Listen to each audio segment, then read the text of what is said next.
The life of Bruce Lee. Lee Jun Fan, known professionally as Bruce Lee, was a Hong Kong American actor, director, martial artist, martial arts instructor, and philosopher. He was the founder of Jeet Kune Do, a hybrid martial arts philosophy drawing from different combat disciplines that is often credited with paving the way for modern mixed martial arts, MMA. Lee is considered by commentators, critics, media, and other martial artists to be the most influential martial artist of all time and a pop culture icon of the 20th century, who bridged the gap between East and West. He is often credited with helping to change the way Asians were presented in American films. The son of Cantonese opera star Lee Hoi Chuen, Lee was born in the Chinatown area of San Francisco, California, on November 27, 1940, to parents from Hong Kong, and was raised with his family in Kowloon, Hong Kong. He was introduced to the film industry by his father and appeared in several films as a child actor. Lee moved to the United States at the age of 18 to receive his higher education at the University of Washington in Seattle, and it was during this time that he began teaching martial arts. His Hong Kong and Hollywood-produced films elevated the traditional Hong Kong martial arts film to a new level of popularity and acclaim, sparking a surge of interest in Chinese martial arts in the West in the 1970s. The direction and tone of his films dramatically changed and influenced martial arts and martial arts films in the US, Hong Kong, and the rest of the world. He is noted for his roles in 5 feature-length martial arts films in the early 1970s, Lo Wei's The Big Boss, 1971, and Fist of Fury, 1972, Golden Harvest's Way of the Dragon, 1972, directed and written by Lee, Golden Harvest and Warner Brothers Enter the Dragon, 1973, and The Game of Death, 1978, both directed by Robert Close. Lee became an iconic figure known throughout the world, particularly among the Chinese, based upon his portrayal of Chinese nationalism in his films and among Asian Americans for defying stereotypes associated with the emasculated Asian male. He trained in the art of Wing Chun and later combined his other influences from various sources into the spirit of his personal martial arts philosophy, which he dubbed Jeet Kune Do, the way of the intercepting fist. Lee held dual nationality in Hong Kong and the U.S. He died in Hong Kong on July 20, 1973 at the age of 32, and was buried in Seattle. Early life. Bruce Lee was born on November 27, 1940, in the Chinese Hospital, in Chinatown, San Francisco. According to the Chinese zodiac, Lee was born in both the hour and the year of the dragon, which according to tradition is a strong and fortuitous omen. Lee and his parents returned to Hong Kong when he was 3 months old. Bruce's father, Lee Hoi Chuen, was Han Chinese, and his mother, Grace Ho, was of Eurasian ancestry. Career and education. 1940 to 1958, early roles, schooling and martial arts initiation. Lee's father Lee Hoi Chuen was a famous Cantonese opera star. Because of this, Lee was introduced into films at a very young age and appeared in several films as a child. Lee had his first role as a baby who was carried onto the stage in the film Golden Gate Girl. As a 9-year-old, he would co-star with his father in The Kid in 1950, which was based on a comic book character and was his first leading role. By the time he was 18, he had appeared in 20 films. After Lee was involved in several street fights, his parents decided that he needed to be trained in the martial arts. Lee's first introduction to martial arts was through his father, from whom he learned the fundamentals of Wu-style Tai Chi Chuan. The largest influence on Lee's martial arts development was his study of Wing Chun. Lee began training in Wing Chun when he was 16 years old under the Wing Chun teacher Yip Man in between late 1956 and 1957, after losing to rival gang members. Yip's regular classes generally consisted of the forms practice, chi sao, sticking hands, drills, wooden dummy techniques, and free sparring. There was no set pattern to the classes. Yip tried to keep his students from fighting in the street gangs of Hong Kong by encouraging them to fight in organized competitions. After a year into his Wing Chun training, most of Yip Man's other students refused to train with Lee when they learned of his mixed ancestry, as the Chinese were generally against teaching their martial arts techniques to non-Asians. Lee's sparring partner, Hawkins Cheung, states, "Probably fewer than 6 people in the whole Wing Chun clan were personally taught, or even partly taught, by Yip Man." However, Lee showed a keen interest in Wing Chun and continued to train privately with Yip Man and Wang Shun Lung. Wen Kam Lung, a student of Wang's, witnessed a sparring bout between Wang and Lee and noted the speed and precision with which Lee was able to deliver his kicks. Lee continued to train with Wang Shunlung after returning to Hong Kong from America. After attending Tak Sun School, several blocks from his home at 218 Nathan Road, Kowloon, Lee entered the primary school division of the Catholic La Salle College at the age of 12. In 1956, due to poor academic performance and possibly poor conduct, he was transferred to St. Francis Xavier's College, where he would be mentored by Brother Edward, a teacher and coach of the school boxing team. In 1958, Bruce won the Hong Kong Schools boxing tournament, knocking out the previous champion in the final. 1959 to 1964, continuous studies and martial arts breakthrough. In the spring of 1959, Lee got into another street fight, and the police were called. Until his late teens, Lee's street fights became more frequent and included beating the son of a feared triad family.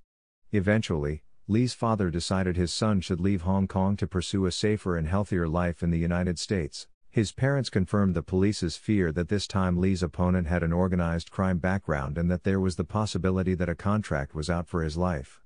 The police detective came and he says, "Excuse me, Mr. Lee, your son is really fighting bad in school. If he gets into just one more fight, I might have to put him in jail." In April 1959, Lee's parents decided to send him to the United States to stay with his older sister, Agnes Lee, who was already living with family friends in San Francisco. After several months, he moved to Seattle in 1959 to continue his high school education, where he also worked for Ruby Chow as a live-in waiter at her restaurant. Chow's husband was a co-worker and friend of Lee's father. Lee's elder brother Peter Lee, would also join him in Seattle for a short stay before moving on to Minnesota to attend college. That year Lee also started to teach martial arts he called what he taught Jun Fan Gung Fu, literally Bruce Lee's Kung Fu. It was basically his approach to Wing Chun. Lee taught friends he met in Seattle, starting with judo practitioner Jesse Glover, who continued to teach some of Lee's early techniques. Taiki Kimura became Lee's first assistant instructor and continued to teach his art and philosophy after Lee's death. Lee opened his first martial arts school, named the Lee Jun Fan Gung Fu Institute, in Seattle. In December 1960, Lee completed his high school education and received his diploma from Edison Technical School on Capitol Hill in Seattle. In March 1961, Lee enrolled at the University of Washington and studied dramatic arts, philosophy, psychology, and various other subjects. Despite what Lee himself and many others have stated, Lee's official major was drama rather than philosophy, according to a 1999 article in the university's alumni publication. Lee dropped out of college in early 1964 and moved to Oakland to live with James Yun Lee. James Lee was 20 years senior to Bruce Lee and a well-known Chinese martial artist in the area. Together, they founded the second Jun Fan Martial Arts Studio in Oakland. James Lee was also responsible for introducing Bruce Lee to Ed Parker, an American martial artist and organizer of the Long Beach International Karate Championships, where Bruce Lee was later discovered by Hollywood. At the invitation of Ed Parker, Lee appeared in the 1964 Long Beach International Karate Championships and performed repetitions of two-finger push-ups, using the thumb and the index finger of one hand, with feet at approximately shoulder-width apart. In the same Long Beach event he also performed the one-inch punch. Lee stood upright, his right foot forward with knees bent slightly, in front of a standing, stationary partner. Lee's right arm was partly extended and his right fist approximately 1 inch, 2.5 centimeters, away from the partner's chest. Without retracting his right arm, Lee then forcibly delivered the punch to volunteer Bob Baker while largely maintaining his posture, sending Baker backwards and falling into a chair said to be placed behind Baker to prevent injury, though Baker's momentum soon caused him to fall to the floor. Baker recalled, "I told Bruce not to do this type of demonstration again. When he punched me that last time, I had to stay home from work because the pain in my chest was unbearable." It was at the 1964 championships that Lee first met Taekwondo master Jun Gu Ri. The two developed a relationship from which they benefited as martial artists. Ri taught Lee the side kick in detail, and Lee taught Ri the non-telegraphic punch. In Oakland's Chinatown in 1964, Lee had a controversial private match with Wang Jackman, a direct student of Ma Kin Feng, known for his mastery of Xingyikan, Northern Shaolin, and Tai Chi Chuan. According to Lee, the Chinese community issued an ultimatum to him to stop teaching non-Chinese people. When he refused to comply, He was challenged to a combat match with Wong. The arrangement was that if Lee lost, he would have to shut down his school, while if he won, he would be free to teach white people, or anyone else. Wong denied this, stating that he requested to fight Lee after Lee boasted during one of his demonstrations at a Chinatown theater that he could beat anyone in San Francisco, and that Wong himself did not discriminate against whites or other non-Chinese people. Lee commented, "That paper had all the names of the Sifu from Chinatown, but they don't scare me." Individuals known to have witnessed the match include Cadwell, James Lee, Bruce Lee's associate, no relation, and William Chen, a teacher of Tai Chi Chuan. Wong and William Chen stated that the fight lasted an unusually long 20-25 minutes. Wong claims that although he had originally expected a serious but polite bout, Lee aggressively attacked him with intent to kill. When Wong presented the traditional handshake, Lee appeared to accept the greeting, but instead, Lee immediately thrust his hand as a spear aimed at Wong's eyes. Forced to defend his life, Wong nonetheless refrained from striking Lee with killing force when the opportunity presented itself because it could have earned him a prison sentence, but used illegal cufflinks under his sleeves. The fight ended due to Lee's unusually winded condition, as opposed to a decisive blow by either fighter. By contrast, according to Bruce Lee, Linda Lee Cadwell, and James Yim Lee, the fight lasted a mere 3 minutes with a decisive victory for Lee. In Cadwell's account, the fight ensued, it was a no-holds-barred fight, it took 3 minutes. Bruce got this guy down to the ground and said, "Do you give up?" And the man said he gave up. A couple of weeks after the bout, Lee gave an interview claiming that he had defeated an unnamed challenger, which Wong says was an obvious reference to him. In response, Wong published his own account of the fight in the Chinese Pacific Weekly, a Chinese-language newspaper in San Francisco, with an invitation to a public rematch if Lee was not satisfied with the account. Lee did not respond to the invitation despite his reputation for violently responding to every provocation, and there were no further public announcements by either, though Lee continued to teach white people. While Lee had abandoned thoughts of a film career in favor of pursuing martial arts. However, a martial arts exhibition on Long Beach in 1964 eventually led to the invitation by William Dozier for an audition for a role in the pilot for No. 1 Son about Lee Chan, the son of Charlie Chan. 1966 to 1970, American Roles and Creating Jeet Kune Do. Lee played the role of the sidekick Kato alongside the title character played by Van Williams in the TV series titled The Green Hornet. The show lasted only one season of 26 episodes, from September 1966 to March 1967. Lee and Williams also appeared as their respective characters in 3 crossover episodes of Batman, another William Dozier-produced television series. In 1967, Lee played a role in 1 episode of Ironside. Jeet Kune Do originated in 1967. After filming 1 season of The Green Hornet, Lee found himself out of work and opened the Jun Fan Gung Fu Institute. The controversial match with Wong Jack Man influenced Lee's philosophy about martial arts. Lee concluded that the fight had lasted too long and that he had failed to live up to his potential using his Wing Chun techniques. He took the view that traditional martial arts techniques were too rigid and formalized to be practical in scenarios of chaotic street fighting. Lee decided to develop a system with an emphasis on practicality, flexibility, speed, and efficiency. He started to use different methods of training such as weight training for strength, running for endurance, stretching for flexibility, and many others which he constantly adapted, including fencing and basic boxing techniques. Lee emphasized what he called the style of no style. This consisted of getting rid of the formalized approach which Lee claimed was indicative of traditional styles. Lee felt that even the system he now called Jun Fan Gung Fu was too restrictive, and it eventually evolved into a philosophy and martial art he would come to call Jeet Kune Do, or the way of the intercepting fist. It is a term he would later regret, because Jeet Kune Do implied specific parameters that styles connote, whereas the idea of his martial art was to exist outside of parameters and limitations. At the time, 2 of Lee's martial arts students were Hollywood script writer Sterling Silliphant and actor James Coburn. In 1969 the 3 worked on a script for a film called The Silent Flute, and went together on a location hunt to India. The project was not realized at the time, but the 1978 film Circle of Iron, starring David Carradine, was based on the same plot. In 2010, producer Paul Maslonsky was reported to have planned and received funding for a film based on the original script for The Silent Flute. In 1969, Lee made a brief appearance in the Silliphant penned film Marlowe, where he played a henchman hired to intimidate Private Detective Philip Marlowe, played by James Garner, by smashing up his office with leaping kicks and flashing punches, only to later accidentally jump off a tall building while trying to kick Marlowe off. The same year he also choreographed fight scenes for The Wrecking Crew starring Dean Martin, Sharon Tate, and featuring Chuck Norris in his first role. After Tate was murdered by the Manson family, her husband, Roman Polanski, whom Lee also instructed, initially suspected Lee. Also that year, Lee acted in one episode of Here Come the Brides and Blondie. In 1970, he was responsible for fight choreography for A Walk in the Spring Rain starring Ingrid Bergman and Anthony Quinn, again written by Silliphant. 1971 to 1973, Hong Kong Films and Hollywood Breakthrough.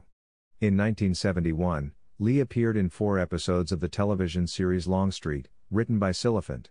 Lee played the martial arts instructor of the title character Mike Longstreet, played by James Franciscus, and important aspects of his martial arts philosophy were written into the script.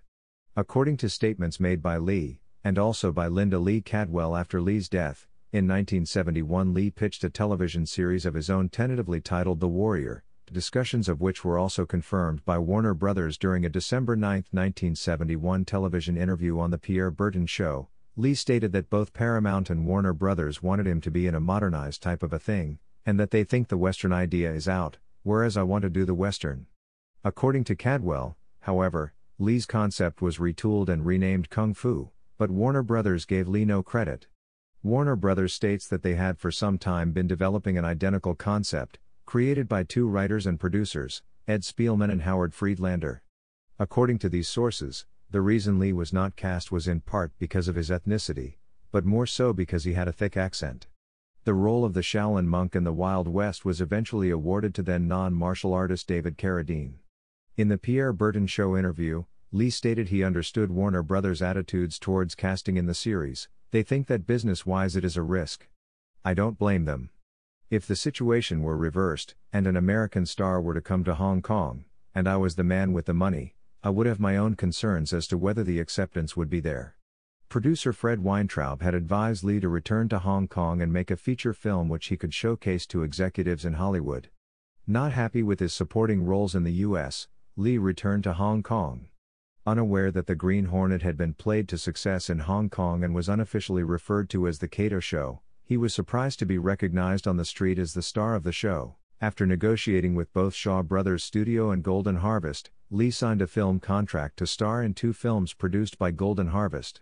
Lee played his first leading role in The Big Boss, 1971, which proved to be an enormous box office success across Asia and catapulted him to stardom.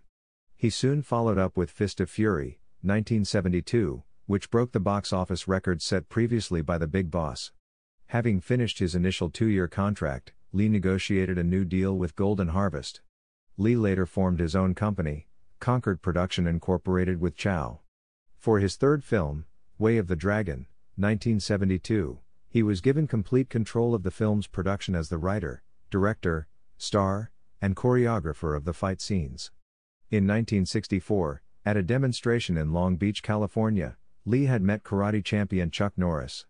In Way of the Dragon, Lee introduced Norris to moviegoers as his opponent in the final death fight at the Colosseum in Rome, today considered one of Lee's most legendary fight scenes and one of the most memorable fight scenes in martial arts film history. The role had originally been offered to American karate champion Joe Louis. From August to October 1972, Lee began work on his 4th Golden Harvest film, Game of Death. He began filming some scenes, including his fight sequence with 7 feet 2 in, 218 centimeters, American basketball star Kareem Abdul-Jabbar, a former student. Production stopped in November 1972 when Warner Brothers offered Lee the opportunity to star in Enter the Dragon, the first film to be produced jointly by Concord, Golden Harvest, and Warner Brothers. Filming began in Hong Kong in January 1973.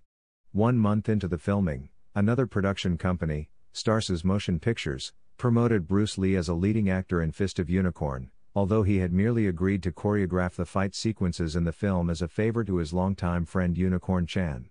Lee planned to sue the production company, but retained his friendship with Chan. However, only a few months after the completion of Enter the Dragon, and 6 days before its July 26, 1973 release, Lee died. Enter the Dragon would go on to become one of the year's highest-grossing films and cement Lee as a martial arts legend.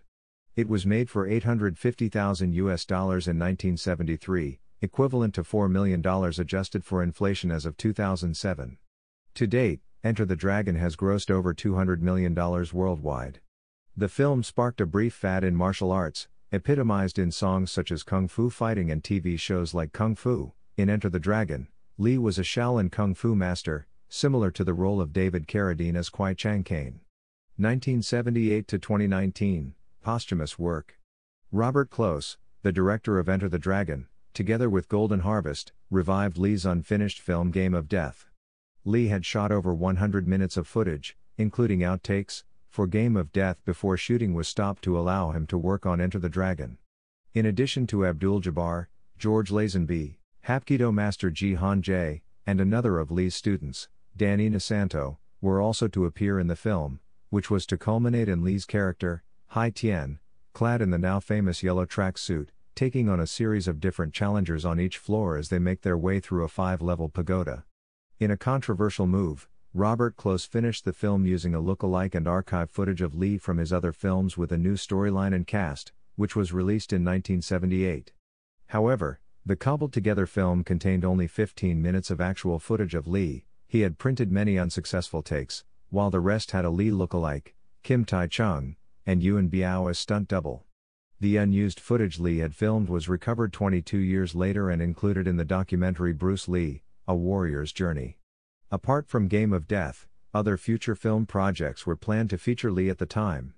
In 1972, after the success of The Big Boss and Fist of Fury, a third film was planned by Raymond Chow at Golden Harvest to be directed by Lo Wei, titled Yellowface Tiger.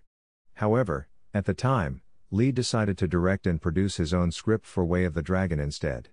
Although Lee had formed a production company with Raymond Chow, a period film was also planned from September-November 1973 with the competing Shaw Brothers studio, to be directed by either Kor Yuen or Cheng Kang, and written by Yi Kang and Chang Che, titled The Seven Sons of the Jade Dragon.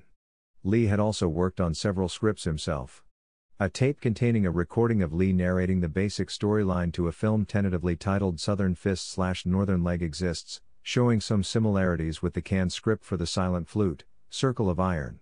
Another script had the title Green Bamboo Warrior, set in San Francisco, planned to co-star Bolo Yeung and to be produced by Andrew Vina, who later went on to produce First Blood. Photo shoot costume tests were also organized for some of these planned film projects. In 2015, Perfect Storm Entertainment and Bruce Lee's daughter, Shannon Lee, announced that the series The Warrior would be produced and would air on the Cinemax, and the filmmaker Justin Lin was chosen to direct the series. Production began on October 22, 2017 in Cape Town, South Africa. The first season will contain 10 episodes. In April 2019, Cinemax renewed the series for a second season. Philosophy. Lee is best known as a martial artist, but he also studied drama and Asian and Western philosophy while a student at the University of Washington and throughout his life. He was well-read and had an extensive library dominated by martial arts subjects and philosophical texts. His own books on martial arts and fighting philosophy are known for their philosophical assertions, both inside and outside of martial arts circles. His eclectic philosophy often mirrored his fighting beliefs, though he was quick to claim that his martial arts were solely a metaphor for such teachings. He believed that any knowledge ultimately led to self-knowledge, and said that his chosen method of self-expression was martial arts. His influences include Taoism, Jiddu Krishnamurti, and Buddhism. Lee's philosophy was very much in opposition to the conservative worldview advocated by Confucianism. John Little states that Lee was an atheist. When asked in 1972 about his religious affiliation, he replied, "None whatsoever," and when asked if he believed in God, he said, "To be perfectly frank, I really do not." Poetry. Aside from martial arts and philosophy, which focus on the physical aspect and self-consciousness for truths and principles, Lee also wrote poetry that reflected his emotion and a stage in his life collectively. Many forms of art remain concordant with the artist creating them. Lee's principle of self-expression was applied to his poetry as well. His daughter Shannon Lee said, "He did write poetry, he was really the consummate artist." His poetic works were originally handwritten on paper, then later on edited and published, with John Little being the major author, editor, for Bruce Lee's works. Linda Lee Cadwell, Bruce Lee's wife, shared her husband's notes, poems, and experiences with followers. She mentioned Lee's poems are, by American standards, rather dark, reflecting the deeper, less exposed recesses of the human psyche. Most of Bruce Lee's poems are categorized as anti-poetry or fall into a paradox. The mood in his poems shows the side of the man that can be compared with other poets such as Robert Frost, one of many well-known poets expressing himself with dark poetic works. The paradox taken from the yin and yang symbol in martial arts was also integrated into his poetry. His martial arts and philosophy contribute a great part to his poetry. The free verse form of Lee's poetry reflects his famous quote, "Be formless, shapeless, like water." Death. On May 10, 1973, Lee collapsed during an automated dialogue replacement session for Enter the Dragon at Golden Harvest in Hong Kong. Suffering from seizures and headaches, he was immediately rushed to Hong Kong Baptist Hospital, where doctors diagnosed cerebral edema. They were able to reduce the swelling through the administration of mannitol. The headache and cerebral edema that occurred in his first collapse were later repeated on the day of his death. On July 20, 1973, Lee was in Hong Kong to have dinner with actor George Lazenby, with whom he intended to make a film. According to Lee's wife Linda, Lee met producer Raymond Chow at 2 p.m. at home to discuss the making of the film Game of Death. They worked until 4 p.m. and then drove together to the home of Lee's colleague Betty Ting Pei, a Taiwanese actress. The three went over the script at Ting's home, and then Chow left to attend a dinner meeting. Later, Lee complained of a headache, and Ting gave him the painkiller Equagesic, which contained both aspirin and the tranquilizer meprobamate. Around 7:30 p.m., he went to lie down for a nap. When Lee did not come for dinner, Chow came to the apartment, but he was unable to wake Lee up. A doctor was summoned, and spent 10 minutes attempting to revive Lee before sending him by ambulance to Queen Elizabeth Hospital. Lee was declared dead on arrival, at the age of 32. There was no visible external injury, however, according to autopsy reports. Lee's brain had swollen considerably, from 1,400 to 1,575 grams, a 13% increase. The autopsy found Equagesic in his system. On October 15, 2005, Chow stated in an interview that Lee died from an allergic reaction to the tranquilizer meprobamate, the main ingredient in Equagesic, which Chow described as an ingredient commonly used in painkillers. When the doctors announced Lee's death, it was officially ruled a death by misadventure. Lee's wife Linda returned to her hometown of Seattle, and had Lee's body buried in Lakeview Cemetery in Seattle. Pallbearers at Lee's funeral on July 25, 1973, included Taiki Kimura, Steve McQueen, James Coburn, Danny Nisanto, Peter Chin, and Lee's brother Robert. Around the time of Lee's death, numerous rumors appeared in the media. Lee's iconic status and untimely death fed many wild rumors and theories. These included murder involving the triads and a supposed curse on him and his family. Donald Tier, a forensic scientist, recommended by Scotland Yard, who had overseen over 1,000 autopsies, was assigned to the Lee case. His conclusion was death by misadventure caused by an acute cerebral edema due to a reaction to compounds present in the combination medication Equagesic. Although there was initial speculation that cannabis found in Lee's stomach may have contributed to his death, Tier refuted this, stating that it would be both irresponsible and irrational to say that cannabis might have triggered either the events of Bruce's collapse on May 10 or his death on July 20. Dr. R. Lysette, the clinical pathologist at Queen Elizabeth Hospital, reported at the coroner hearing that the death could not have been caused by cannabis. At the 1975 San Diego Comic-Con convention, Lee's friend Chuck Norris attributed his death to a reaction to the combination of the muscle relaxant medication he had been taking since 1968 for a ruptured disc in his back and an antibiotic he was given for his headache on the night of his death.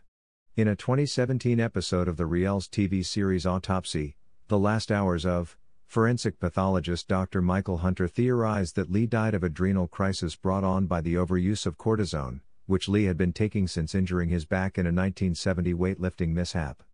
Dr. Hunter believes that Lee's exceptionally strong drive and ambition played a fundamental role in the martial artist's ultimate demise. In a 2018 biography, author Matthew Polly consulted with medical experts and theorized that Lee died from cerebral edema caused by overexertion and heat stroke was not considered at the time because it was then a poorly understood condition. Furthermore, Lee had had his underarm sweat glands removed in late 1972, in the apparent belief that underarm sweat was unphotogenic on film. Polly further theorized that this caused Lee's body to overheat while practicing in hot temperatures on May 10 and July 20, 1973, resulting in heat stroke that in turn exacerbated the cerebral edema that led to his death. Legacy. Lee was named by Time magazine as one of the 100 most influential people of the 20th century. In April 2013, he was posthumously awarded the prestigious Founders Award at the Asian Awards. There are several sites dedicated to Lee around the world. A 2.5 meters, 8.2 feet, bronze statue of Lee was unveiled in Hong Kong in 2005, on what would have been his 65th birthday. The day before the Hong Kong statue was dedicated, the city of Mostar in Bosnia and Herzegovina unveiled its own 1.68 meters, 5.5 feet, bronze statue. Supporters of the statue cited Lee as a unifying symbol against the ethnic divisions in the country, which had culminated in the 1992-95 Bosnian War. Another statue of Lee was unveiled in Los Angeles, in the Chinatown neighborhood, on June 15, 2013. It stands at 7 feet, 210 centimeters, tall and was made in Guangzhou, China. On January 6, 2009, it was announced that Lee's Hong Kong home, 41 Cumberland Road, Kowloon, Hong Kong, would be preserved and transformed into a tourist site by Yupang Lin. Yu died in 2015 and this plan did not materialize. In 2018, Yu's grandson, Pang Chi-ping, said, "We will convert the mansion into a center for Chinese studies next year, which provides courses like Mandarin and Chinese music for children." A theme park dedicated to Lee was built in Junan, Guangdong. Mainland Chinese only started watching Bruce Lee films in the 1980s, when videos of classic movies like The Chinese Connection became available. Films like Enter the Dragon and Fists of Fury were banned by Mao as spiritual pollution and rightist sentimentality. In April 2014, Lee was named a featured character in the video game EA Sports UFC, and is playable in multiple weight classes. Martial arts lineage. Lee was trained in Wu Tai Chi Chuan, also known as Ng Ga, and Jing Mo Tam Tui for the 12 sets. Lee was trained in the martial arts Choi Li Foot, Western boxing, Epee fencing, Judo, Praying Mantis Kung Fu, Xing Ai, and Jiu-Jitsu. When Bruce arrived in the US he, already, had training in Wu-style Tai Chi, sometimes in Hong Kong called Ng Ga. And he had of course training in Western boxing. He had training in fencing from his brother, that's Epee, that goes from toe to head. He had training obviously in Wing Chun. And the other area was the training he had received in Buk Pai, or Tam Toi, he was 12 sets in Tam Toi. And I believe he had traded with a Choi Li Foot man. Certified instructors. Bruce Lee personally certified only 3 instructors, Taiki Kimura, James Yim Lee, and Dan Inosanto. Taiki Kimura holds a 5th rank in Jun Fan Gung Fu. James Yim Lee held a 3rd rank in Jun Fan Gung Fu. Inosanto holds the 3rd rank, instructor, directly from Bruce Lee and Jeet Kune Do, Jun Fan Gung Fu, and Bruce Lee's Tao of Chinese Gung Fu. Other Jeet Kune Do instructors since Lee's death had been certified directly by Dan Inosanto, some with remaining Bruce Lee signed certificates. James Yim Lee, a close friend of Lee, certified a few students including Gary Dill, who studied Jeet Kune Do under James and received permission via a personal letter from him in 1972 to pass on his learning of Jun Fan Gung Fu to others. Taiki Kimura, to date, has certified only one person in Jun Fan Gung Fu, his son Andy Kimura. Dan Inosanto continued to teach and certify select students in Jeet Kune Do for over 30 years, making it possible for thousands of martial arts practitioners to trace their training lineage back to Bruce Lee. Prior to his death, Lee told his then only 2 living instructors Kimura and Inosanto, James Yim Lee had died in 1972, to dismantle his schools. Both Taiki Kimura and Dan Inosanto were allowed to teach small classes thereafter, under the guideline keep the numbers low, but the quality high. Bruce also instructed several world karate champions including Chuck Norris, Joe Louis, and Mike Stone. Between the 3 of them, during their training with Bruce, they won every karate championship in the United States. In Japan, Junichi Okada is a certified Japanese instructor in Jeet Kune Do. Fitness and nutrition. At 172 centimeters, 5 feet 8 in, and weighing 64 kilograms, 141 pounds, at the time, Lee was renowned for his physical fitness and vigor, achieved by using a dedicated fitness regimen to become as strong as possible. After his match with Wang Jackman in 1965, Lee changed his approach toward martial arts training. Lee felt that many martial artists of his time did not spend enough time on physical conditioning. Lee included all elements of total fitness: muscular strength, muscular endurance, cardiovascular endurance, and flexibility. He used traditional bodybuilding techniques to build some muscle mass, though not overdone, as that could decrease speed or flexibility. At the same time, with respect to balance, Lee maintained that mental and spiritual preparation are fundamental to the success of physical training in martial arts skills. In Tao of Jeet Kune Do he wrote, "Training is one of the most neglected phases of athletics.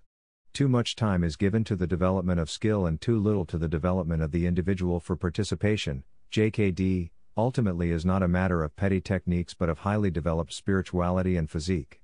According to Linda Lee Cadwell, soon after he moved to the United States, Lee started to take nutrition seriously and developed an interest in health foods, high-protein drinks, and vitamin and mineral supplements.